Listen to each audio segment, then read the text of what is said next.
यह वीडियो पूरा देखने के बाद हम लोगों को पूरा विश्वास हो जाएगा कि हम लोग एक्चुअल में दुखी नहीं होते हैं। सिर्फ हम ये सोचने लगते हैं कि पूरी दुनिया में हमसे ज़्यादा दुखी और कोई नहीं है। इन सभी गलत विचारों के कारण बहुत से लोग डिप्रेशन में आ जाते हैं और बहुत से लोग अपने जीवन को खत्म भी कर देते हैं। स्वामी विवेकानंद जी कहते हैं कि हमारा जीवन बहुत ही अनमोल है, बस इस जीवन की महत्वता को समझना चाहिए कि इस जीवन का क्या लक्ष्य होना चाहिए। तो चलिए इस जानकारी के सिलसिले में आगे बढ़ते हैं। इस जीवन की महत्वता को समझने के लिए जब मैं स्वामी विवेकानंद जी के विषय में पढ़ा तो मुझे पूरा समझ में आ गया कि हम लोग वास्तव में दुखी तो होते ही नहीं हैं। वास्तव में दुख क्या होता है स्वामी विवेकानंद जी के जीवन से समझ में आता है। तो चलिए इनके जीवन की तरफ आगे बढ़ते हैं। स्वामी विवेकानंद जी का नाम नरेंद्रनाथ दत्त था। 1879 में कलकत्ता के प्रेसिडेंसी कॉलेज की एंट्रेंस परीक्षा में प्रथम श्रेणी में आने वाले ये पहले विद्यार्थी थे और फिर इन्होंने दर्शन शास्त्र, धर्म, इतिहास, सामाजिक विज्ञान, कला और साहित्य जैसे विभिन्न विषयों का काफ़ी गहन अध्ययन किए। इसके साथ ही हिंदू धर्म ग्रंथों में भी इनकी काफ़ी रुचि थी। फिर इन्होंने वेद, उपनिषद, भगवत गीता, रामायण, महाभारत और पुराण जैसे महाग्रंथों को भी पढ़ा।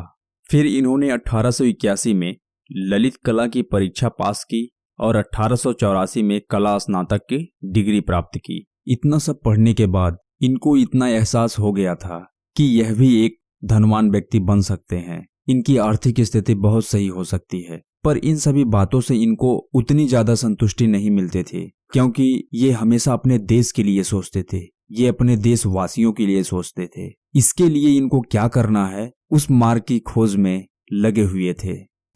नरेंद्रनाथ दत्त की जिंदगी में सबसे बड़ा मोड़ 1881 के अंत और 1882 के प्रारंभ में आया, जब यह अपने दो मित्रों के साथ दक्षिणेश्वर जाकर मां काली भक्त रामकृष्ण परमहंस से मिले। यहीं से नरेंद्रनाथ का स्वामी विवेकानंद बनने का सफर शुरू हुआ। फिर सन 1884 में पिता की अचानक मृत्यु से नरेंद्र को मानसिक आघात पहुंचा। इनका विचलित मन देखकर इनकी मदद रामकृष्ण परमहंस ने की और उन्होंने नरेंद्र को अपना ध्यान अध्यात्म में लगाने को कहा, जिससे इनको आत्मशक्ति प्राप्त हो।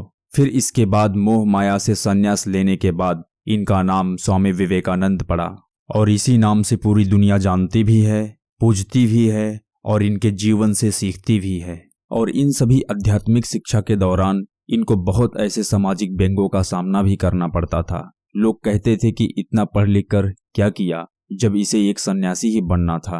अपना नाम डुबाया ही अपने माँ बाप का भी नाम डुबा दिया, जिसे सुनकर स्वामी विवेकानंद जी बहुत विचलित हो जाते थे और साथ में इनकी आर्थिक स्थिति भी खराब थी।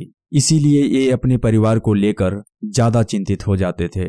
16 अगस्त 1886 को रामकृष्ण परमहंस का निधन हो गया।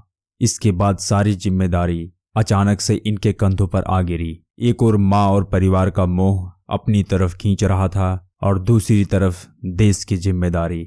जब ये अपनी माँ से मिलने के लिए घर जाते थे, लोग इन्हें बहुत सारी बातें कहते थे कि तुम्हारे रहने से क्या फायदा जब तुम्हारी माँ ही इतनी दुखी है, जिसे एक समय का भोजन भी ठीक से नहीं मिल पाता। इसके बावजूद भी स्वामी विवेकानंद जी अपने निर्णय पर अडिग रहे और बोले, यदि मैं आज परिवार के मोह में इन चार दीवारी के अंदर आ गया तो हमारे इस देश का भविष्य क्या होगा, इसके लिए कौन आगे बढ़ेगा। इसलिए सबसे पहले देश सुरक्षित होना चाहिए, परिवार तो अपने आप सुरक्षित हो जाएगा। यही बात बोलकर अपने लक्ष्य की राह पर निकल गए और इस यात्रा में भोजन के लिए इनके पास धन भी नहीं था। उस समय हमारा देश अंग्रेजों का गुलाम था। जब भिक्षा मांगने के लिए किसी के घर पर जाते थे, लोग इन्हें सूखी रोटियां पकड़ा देते थे, जो इतनी कड़ी होती थी कि खाते समय दांतों से खून निकल आता था। फिर ये उन रोटियों को पानी में भिगोकर खाते थे। ऐसी ही दिनचर्या में ये 10 साल गुजार दिए। 10 साल का समय कितना बड़ा होता है और इस तरह से गुजारना कितना कठिन होता है। अब आप लोग को लग रहा होगा कि असल में दुख तो यही होता है, हम लोग तो बेवजह ही परेशान रहते हैं। स्वामी विवेकानंद जी इतने एजुकेटेड थे, फिर इनको इतना दुख उठाने की क्या जरूरत थी। चाहते तो इनकी जिंदगी बहुत अच्छी हो सकती थी। इनकी खुद की जिंदगी अच्छी हो जाए, इनको इसमें कुछ ज्यादा रुचि नहीं थी। इनको तो अपने देश के प्रति लगाव था।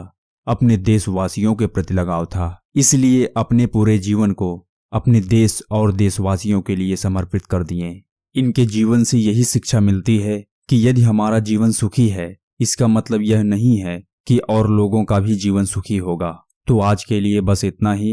यदि आप हमारे चैनल पर नए हो तो चैनल को सब्सक्राइब कर लें और उसके बगल में बेल आइकन है उसको भी प्रेस कर दें, जिससे हर आने वाली वीडियो का नोटिफिकेशन आपको मिलते रहे। तो चलिए मिलते हैं किसी नेक्स्ट वीडियो में, तब तक के लिए जय हिंद, जय भारत।